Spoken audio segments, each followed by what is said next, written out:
episode of the Intellectual Saviors of Wrestling with your hosts, the Master of the Brain Damage, Martin, and the one and only Sam H. And this is the Smackdown review from September the 9th. Is that right? That can't be right.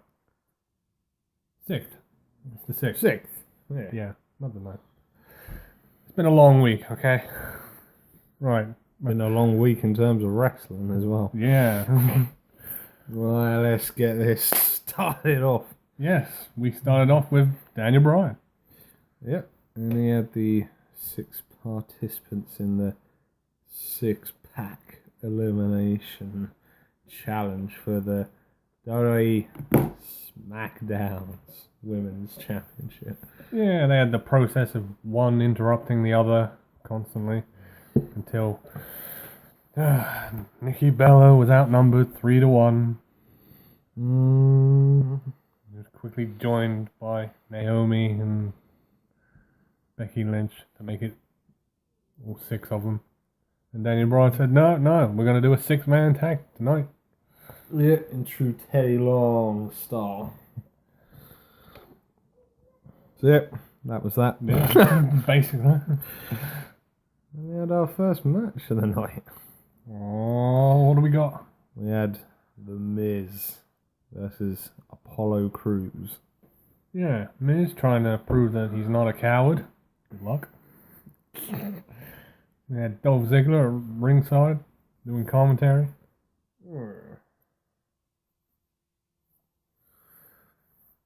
I mean, it was an okay match, I guess. Apollo showed some of his athleticism, doing a few flips.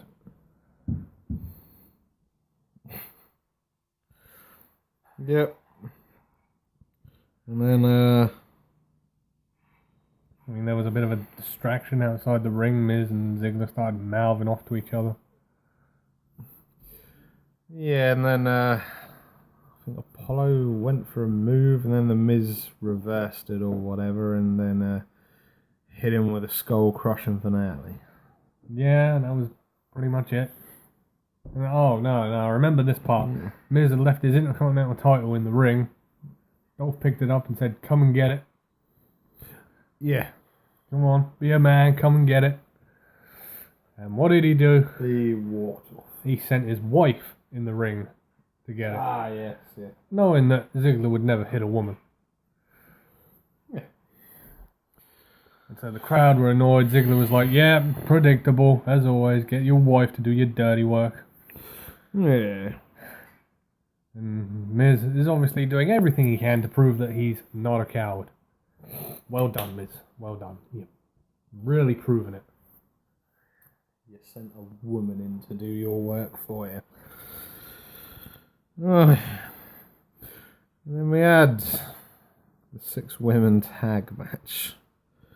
Carmella, Natalia, and Alexa Bliss versus Becky Lynch, Nikki Bella, and Naomi. Yeah, it was an okay match. I mean, all 6 women got a fair amount of offense in.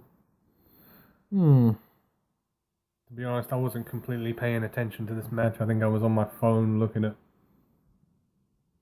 gaming stuff. It's alright, neither was I, but I did see the ending.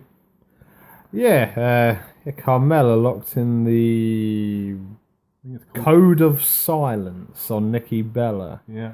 and Nikki ended up tapping. Yeah, they made a big deal about her neck injury and whatnot, and that move would be effective.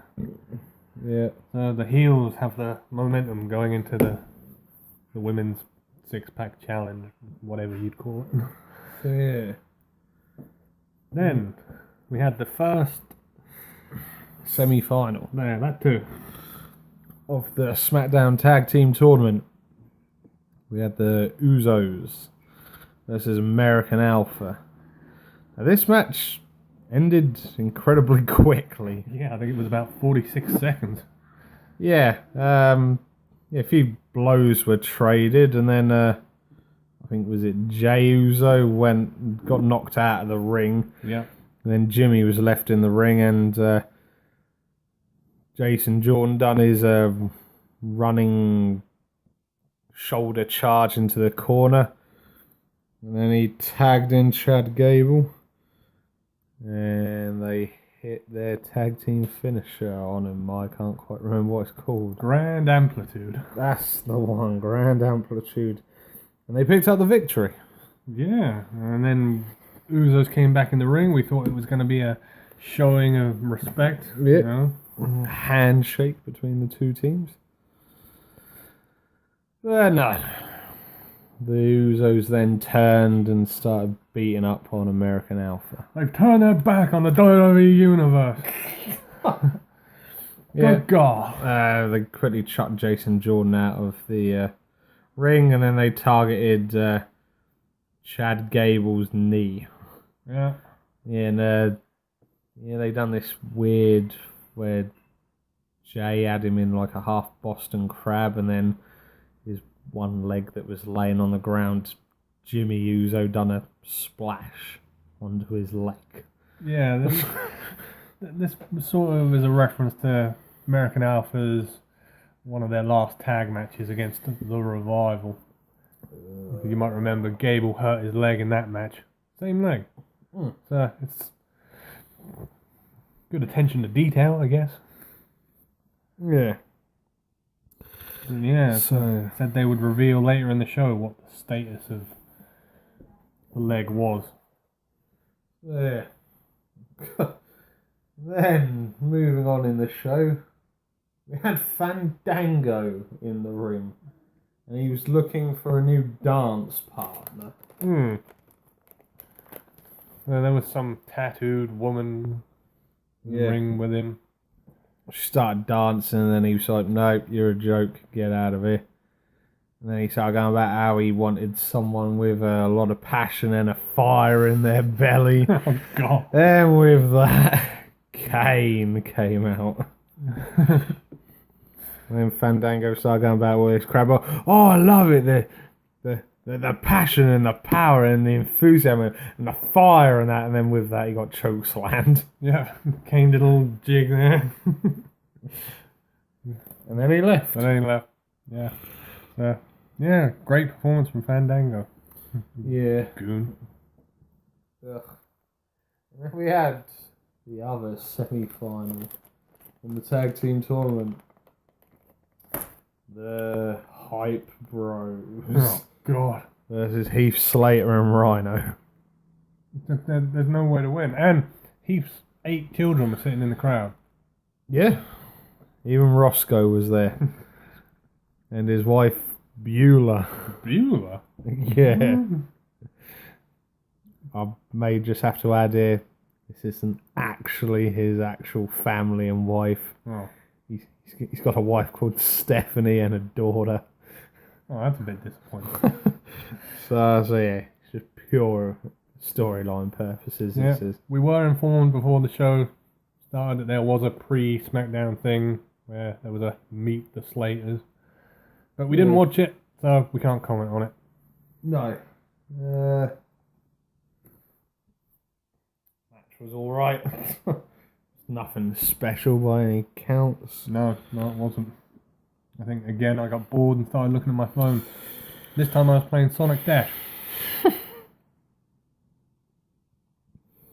Yeah, but in the end,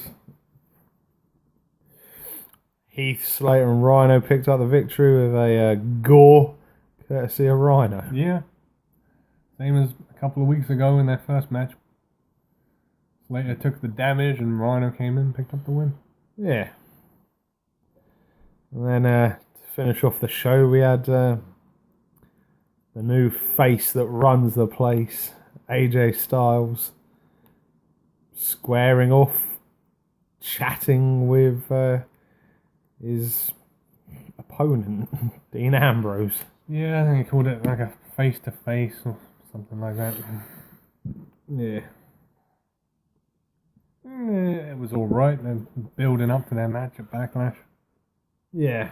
I will have to admit, though, the ending of the show was goddamn awful. Yeah, it's like I was thinking, is that it? Is that the end of the show? AJ had had enough of what Dean was saying to him and gave him a low blow kick. And the show ended. Yeah, I think it was all night long. They were making fun of AJ Styles the week previously when he landed on the ring post. Yeah, there was a bit of that. He broke some guy's mobile in the back, which is pretty funny. Yeah. And there was a few soccer mum hair comments. So, to sort of get revenge, he kicked Ambrose right in the asylum. Yeah. Yeah, and that was the end of the show, and I think was it revealed on Talking Smack. With regards to the tag team tournament, unfortunately, we will not be seeing American Alpha in the final. That sucks. It's absolute garbage. Yeah.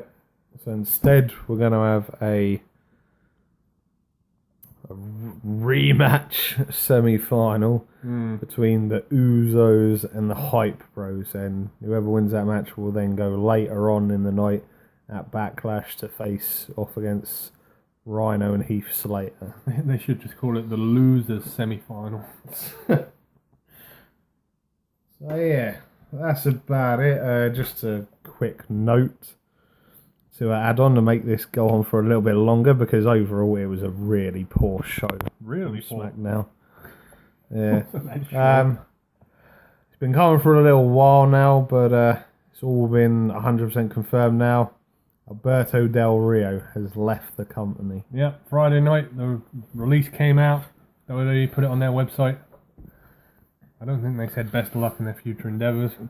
It's unfortunate. Yes, and unfortunately it looks like his girlfriend in real life could be following him at the exit the door as well. Raw's Paige. Yeah, this isn't 100% official, but it's been reported on many sites that Paige has handed in her notice.